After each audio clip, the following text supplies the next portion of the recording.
Momar Talla Seck, je suis vétérinaire de formation et le directeur général de l'Institut sénégalais de recherche agricole. Vous êtes au niveau de Ndiol, ici à Saint-Louis.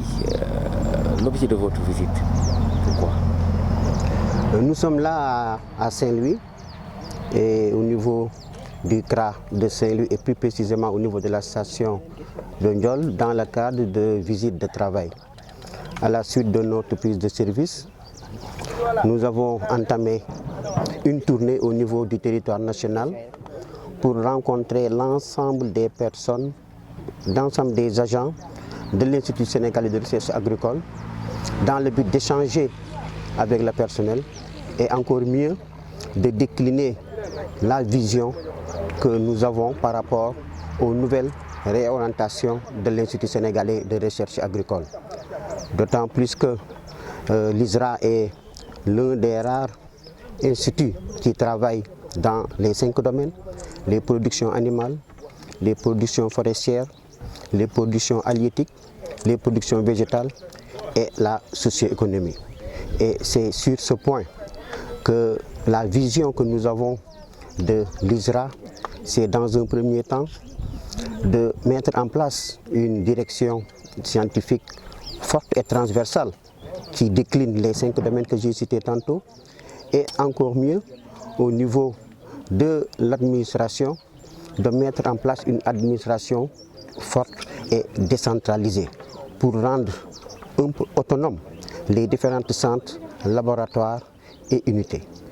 Et encore mieux au niveau des stations et des PAPEM, parce qu'aujourd'hui nous sommes au niveau de la station de Ndiol et nous voulons maintenant qu'au niveau des stations qui vont jouer ces rôles de prévulgarisation des résultats et encore mieux d'expérimentation multilocale.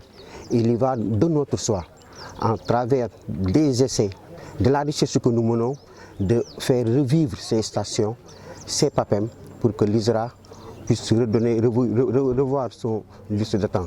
C'est des éléments importants sur lesquels il faudrait qu'on puisse échanger avec le personnel et décliner notre vision. Voilà l'objet de notre visite aujourd'hui.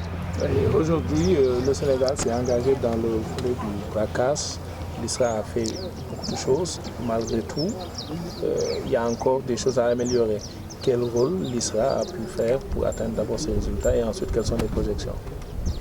Par rapport au PRACAS, et là plus précisément, il faudrait qu'on puisse revenir parce que au niveau de la production, c'est la production, parce qu'on est dans cette zone, la zone vallée fleuve Sénégal, où la production de riz occupe une place importante. Et c'est dans ce cadre qu'il y a un important programme national d'autosuffisance en riz.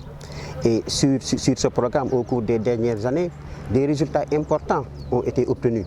Et ceci à travers les activités menées par l'Institut sénégalais de recherche agricole, dont on peut citer la production de semences de pré-base de très bonne qualité, certifiées en fonction de la demande et encore mieux en fonction des zones agroécologiques. L'autre élément, c'est par rapport au renforcement de capacité de la population sur les bonnes pratiques. Et l'autre élément, c'est ce qu'on a pu faire aussi, c'est promouvoir la consommation de riz de haute gamme avec des variétés, de nouvelles variétés. L'autre élément, c'est de pouvoir discuter avec la population, avec les acteurs de cette filière pour qu'on puisse réviser le plan triennal dans cet aspect de contextualisation. Et je n'ai cité que l'exemple du riz parce qu'on est dans cette zone. Et il en est également de même par rapport à l'arachide où un important programme est en cours pour produire 65 tonnes de semences de pré-base d'arachide. Justement, à propos du blé, le Sénégal importe aujourd'hui plus de 160 milliards. L'ISRA a mis au point quelques variétés. Qu'est-ce qui bloque concrètement? Vous l'avez dit, 160 milliards, un chiffre important, alors que le pays pourrait vraiment faire des économies. Maintenant, c'est qu'il y a, d'autant plus que l'ISRA a mis en place des variétés qui sont adaptées. Il y en a 8, 5 tendres, et 4 tendres et 4 durs.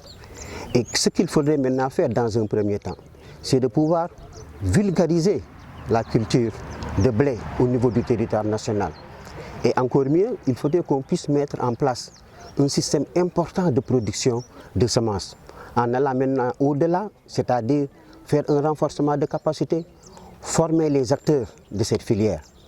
Et il faudrait qu'on puisse mettre l'accent sur un point important que l'État doit jouer. Faire un plaidoyer au niveau de l'État pour que l'État puisse mettre en place un programme national de production de blé en mettant en exergue et en encourageant le partenariat public-privé pour inciter les différents acteurs de cette filière. La production animale, vous l'avez un peu évoqué, vous avez un peu déploré la non-présence de vaches, de bœufs ici à Ndiol. Quels sont les correctifs que vous allez apporter en tant que directeur général? Nous sommes dans ce contexte de modernisation de l'agriculture. Vous avez vu que l'État a mis d'importants moyens pour acheter des tracteurs et beaucoup de matériel agricole. Ça pour emblaver des superficies importantes. Mais on ne doit pas aussi perdre de vue que l'agriculture familiale occupe aussi une place importante. Même au niveau des stations, il parvient d'emblaver de petites superficies.